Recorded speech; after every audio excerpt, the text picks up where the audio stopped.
Okay, pre-flight in the Cherokee 140, we'll utilize the Cherokee 140 checklist. The checklist is broken down into different sections. The first part of the checklist is called the initial.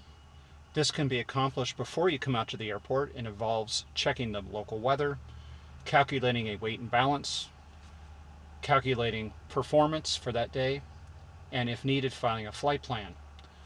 Weather can be checked by simply going online or calling 1-800-WEATHER-BRIEF and get a briefing for the local area. Weight and balance is going to be calculated using the pilot's operating handbook by calculating density altitude, then calculating the required takeoff distance required and the climb performance for that day's flight at the current conditions.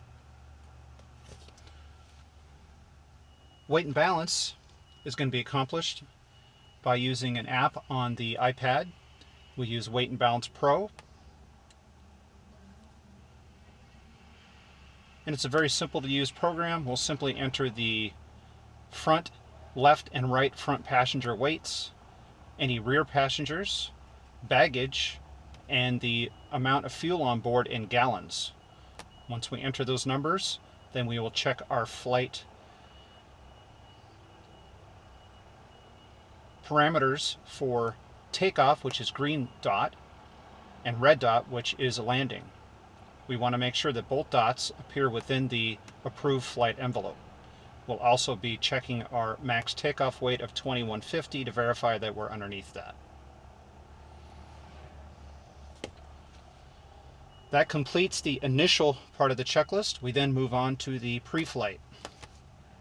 First item on the pre-flight checklist is to write down the current Hobbs time. That's just the amount of the time on the aircraft.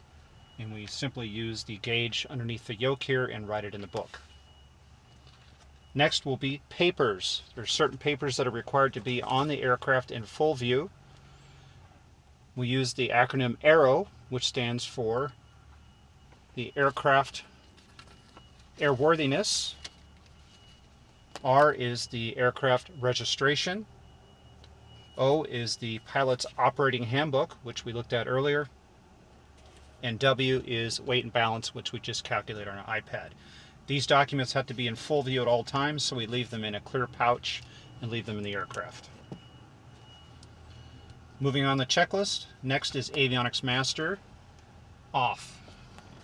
Pitot heat, off. Circuit breakers, check in.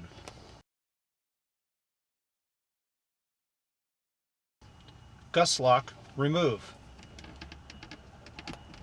Gust lock is there to prevent the controls from moving around if it's windy. Parking brake as required. We're going to be pushing the aircraft back, so we won't set it today, but the parking brake is off.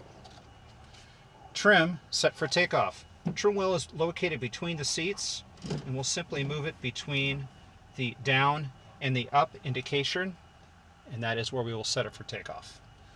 Flaps down. Simply move up on the handle, lock it into the third notch of flaps.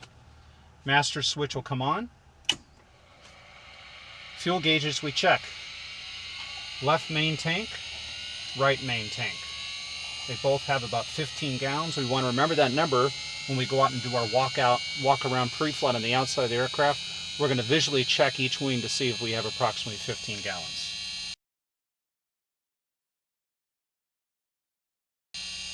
Lights will come on. Landing light, rotating beacon, strobes, and the wing and tail nav lights.